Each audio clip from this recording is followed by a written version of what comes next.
Parallel ಅಂತಲ್ಲ. ಈಗ voter I D ಅನ್ನೋದು ಪ್ರಜಾಪ್ರಭುತ್ವದಲ್ಲಿ ಪ್ರತಿಯೊಬ್ಬನ ಹಕ್ಕು, ಪ್ರತಿ ಭಾರತೀಯರ ನಾಗರಿಕನ ಹಕ್ಕು. ಮತದಾರರ ಪಟ್ಟಿಯಲ್ಲಿ ಇರ್ತಕ್ಕಂಥ ಹೆಸರು, ಆ ಮತದಾರರ ಪಟ್ಟಿಯಲ್ಲಿರ್ತಕ್ಕಂಥ ಹೆಸರನ್ನ ಇಟ್ಕೊಂಡೆ ಸರ್ಕಾರಗಳು, ಅದು ಕೇಂದ್ರ ಸರ್ಕಾರಗಳಿರ್ಬೋದು, ರಾಜ್ಯ ಸರ್ಕಾರಗಳಿರ್ಬೋದು, ಜನಕಲ್ಯಾಣ ಕಾರ್ಯಕ್ರಮಗಳನ್ನ ಹಮ್ಮಿಕೊಂಡು ಜನಸಾಮಾನ್ಯರಿಗೆ ದೊರಕಬೇಕಾದಂಥ ಅವ್ರನ್ನ ಮುಟ್ಟಬೇಕಾದ್ರೆ ಆ ಲಿಸ್ಟಲ್ಲಿ ನೋಡಿಕೊಂಡೇ ನಾವು ಮಾಡ್ತಕ್ಕಂಥದ್ದು.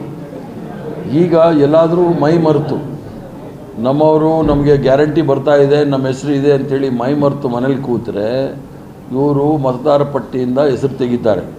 ಅದಕ್ಕೋಸ್ಕರ ಪುನಃ ಆ ಮತದಾರ ಪಟ್ಟಿ ನಡೆಯುವಾಗ ನಮ್ಮವರು ಸಹ ಪ್ರತಿ ಮನೆಗೆ ಹೋಗಿ ಯಾರು ಫಲಾನುಭವಿಗಳಿದ್ದಾರೆ, ನೈಜ ಫಲಾನುಭವಿಗಳಿದ್ದಾರೆ ಇಲ್ವಾ ಅನ್ನೋದನ್ನು ಕೂಡ ಮಾಡಬೇಕು ಅನ್ನೋದು ಮಾಡಿದ್ದಾರೆ. ಯಾಕಂದರೆ ಮುಖ್ಯಮಂತ್ರಿಗಳು ಹೇಳಿರೋ ರೀತಿಯಲ್ಲಿ ಭಾಳಷ್ಟು ಜನ ಡೂಪ್ಲಿಕೇಟ್ ಹೆಸರಲ್ಲೂ ಸಹ ತೆಗಿತಾ ಇದ್ದಾರೆ. ಆದ್ದರಿಂದ ಎರಡೂ ಸಹ ಅನುಕೂಲ ಆಗುತ್ತೆ.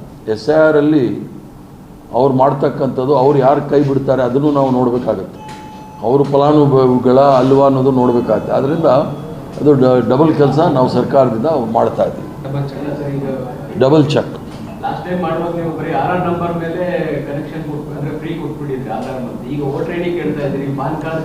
ಅಲ್ಲಲ್ಲ, ಈಗ ಅವ್ರ ಹೆಸರಿದೆ. ಯಾಕಂದರೆ 11 ಡಾಕ್ಯುಮೆಂಟ್ ಕೊಡಬೇಕು ಅಂತ ಹೇಳಿದ್ದಾರೆ ಎಲೆಕ್ಷನ್ ಕಮಿಷನರು, ಸನ್ಮಾನ್ಯ ಫೇಕು ಮಹಾರಾಜರು ಹೇಳಿದ್ದಾರೆ. ಆದ್ದರಿಂದ ನಾವು 11 ಅವ್ರದ್ದೇ ಮಾರ್ಕ್ಸ್ ಕಾರ್ಡ್ ಇಲ್ಲ, ಫೇಕ್ ಮಾರ್ಕ್ಸ್ ಕಾರ್ಡ್ ಇಟ್ಕೊಂಡಿದ್ದಾರೆ. ಬೇರೆಯವ್ರದ್ದು ಏನು ಸರ್ಟಿಫಿಕೇಟ್ ತಗೋತೀರಾ? ಅದೊಂದು ಇದೆ, ಸ್ಕೂಲ್ ಸರ್ಟಿಫಿಕೇಟ್ ಇದ್ರೇನು ನಡೆಯುತ್ತೆ ಅಂತ ಹೇಳಿ. ಪ್ರಧಾನಮಂತ್ರಿಗಳದ್ದೇ ಫೇಕ್ ಸರ್ಟಿಫಿಕೇಟ್ ಇರುವಾಗ ಸ್ಕೂಲ್ ಸರ್ಟಿಫಿಕೇಟ್ ಎಲ್ಲಿ ಕೇಳೋದು? ಜನಗಳಿಗೆ ಎಷ್ಟು ತೊಂದರೆ ಕೊಡಬೇಕು ಅದನ್ನು ಭಾರತೀಯ ಜನತಾ ಪಾರ್ಟಿ ಸರ್ಕಾರ ಮಾಡ್ತಾ ಇದೆ. ಅದಕ್ಕೆ ನಾವೆಲ್ಲರೂ ಸಹ ಜಾಗೃತರಾಗಿರಬೇಕು ಅನ್ನೋದೇ ನಾವು ಇಷ್ಟು ದಿನ ಪ್ರಚಾರ ಮಾಡ್ತಾರೆ. ಈಗ 3 ವರ್ಷ ಅಂದರೆ ನಾವು ಬಡವರಿಗೆ ಕೈಗೆ ಸೇರ್ತಾ ಇದೆ ಅಂತ ತಿಳ್ಕೊಂಡಿದ್ವಿ. ಕೆಲವು ಗಂಭೀರವಾದ ಆರೋಪಗಳು ಬಂದಾಗ, ಕಂಪ್ಲೇಂಟ್ಗಳು ಬಂದಾಗ ನಾವು ನೋಡಬೇಕಾಗುತ್ತೆ, ಪರಿಶೀಲನೆ ಮಾಡಬೇಕಾಗುತ್ತೆ.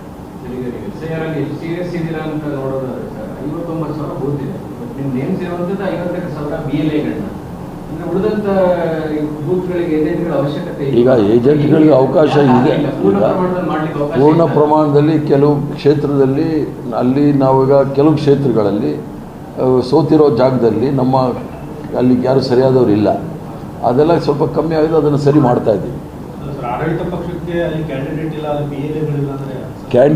ಕ್ಯಾಂಡಿಡೇಟ್ ಇದ್ದಾರೆ, ಸೋತಿರೋ ಕಾರಣಕ್ಕೆ ಭಾರತೀಯ ಜನತಾ ಪಾರ್ಟಿ ಸದಸ್ಯರಿದ್ದಾರಲ್ಲ ಅವ್ರು ಮಾಡಕ್ಕೆ ಬಿಡ್ತಾ ಇಲ್ಲ.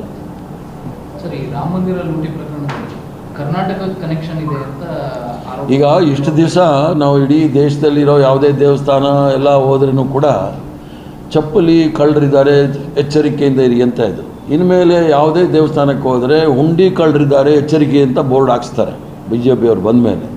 ನಾವು ಹೇಳ್ತಾ ಇರೋದೇನು ಅಂದರೆ, ರಾಮನ ಹೆಸರಲ್ಲಿ ಇವರು ಲೂಟಿ ಹೊಡಿತಾ ಇದ್ದಾರಲ್ಲ, ಇದುವರೆಗೂ ಯಾರನ್ನಾದರೂ ಕ್ರಮ ತೆಗೆದುಕೊಂಡಿದ್ದಾರೆ? ಇಷ್ಟು ನಿಧಾನವಾಗಿ ಹೋಗೋದು ಯಾಕೆ? ಗತಿ ಸ್ಪೀಡಲ್ಲಿ ಹೋಗ್ತಾ ಇದ್ದಾರೆ, ವೇಗದಲ್ಲಿ ಹೋಗ್ತಾ ಇದ್ದಾರೆ. ತಕ್ಷಣ ಕ್ರಮ ತೆಗೆದುಕೊಳ್ಬೇಕು. ಇದರಲ್ಲಿ ಯಾರ್ಯಾರು ಅದು ಎಲ್ಲಿಗೆ ಹೋಗುತ್ತೆ 200 ಕೋಟಿ ಅಂತೇಳಿ, ಅದು ಕರ್ನಾಟಕದವ್ರಿಗೂ ಸಹ ಬಂದಿದೆ. ಕೆಲವರಿಗೆ ರಿವಾರ್ಡ್ ಕೊಟ್ಟಿದ್ದಾರೆ. ಅವರು ಗೋಹತ್ಯೆ ಕಾನೂನು ವಿಚಾರದಲ್ಲಿ ಬಿಲ್ ಪಾಸ್ ಮಾಡಿದ್ರು ಅಂಥೇಳಿ ಕೆಲವರಿಗೆ ಅವ್ರಿಗೆ ಇದು ಕೊಟ್ಟಿದ್ದಾರೆ, ಅವಾರ್ಡ್ ಕೊಟ್ಟಿದ್ದಾರೆ. ಭಾಳ ಆಳವಾಗಿ ಅದು ನಾವು ಈಗಾಗಲೇ ಹೇಳಿದ್ದೀವಿ. ಸುಪ್ರೀಂ ಕೋರ್ಟ್ ಜಡ್ಜ್ ನೇತೃತ್ವದಲ್ಲಿ ಇದು ತನಿಖೆ ನಡೀಬೇಕು ಅಂತೇಳಿ. SIT ಎಲ್ಲ ಸುಮ್ಮನೆ ಕಣ್ಣೊರ್ಸೋಕ್ಕೆ, ಯಾವುದಾದ್ರೂ ಒಂದೇ ಒಂದು ವಿಚಾರ ಮಾಡ್ತಕ್ಕಂಥ ಸಂಸ್ಥೆಗಳು ಭಾರತೀಯ ಜನತಾ ಪಾರ್ಟಿ ನಾಯಕರನ್ನ ಮಾಡಿದ್ಯಾ? ಇದರಲ್ಲಿ ವಾಷಿಂಗ್ ಮೆಷಿನ್ ಇಲ್ಲ, ನಾವಂತೂ ಆ ವಾಷಿಂಗ್ ಮೆಷಿನಲ್ಲಿ ಅವ್ರನ್ನೆಲ್ಲ ಹಾಕೋದೇ ಇಲ್ಲ, ಅವ್ರನ್ನೆಲ್ಲ ಜೈಲಿಗೆ ಕಳಿಸ್ಬೇಕು.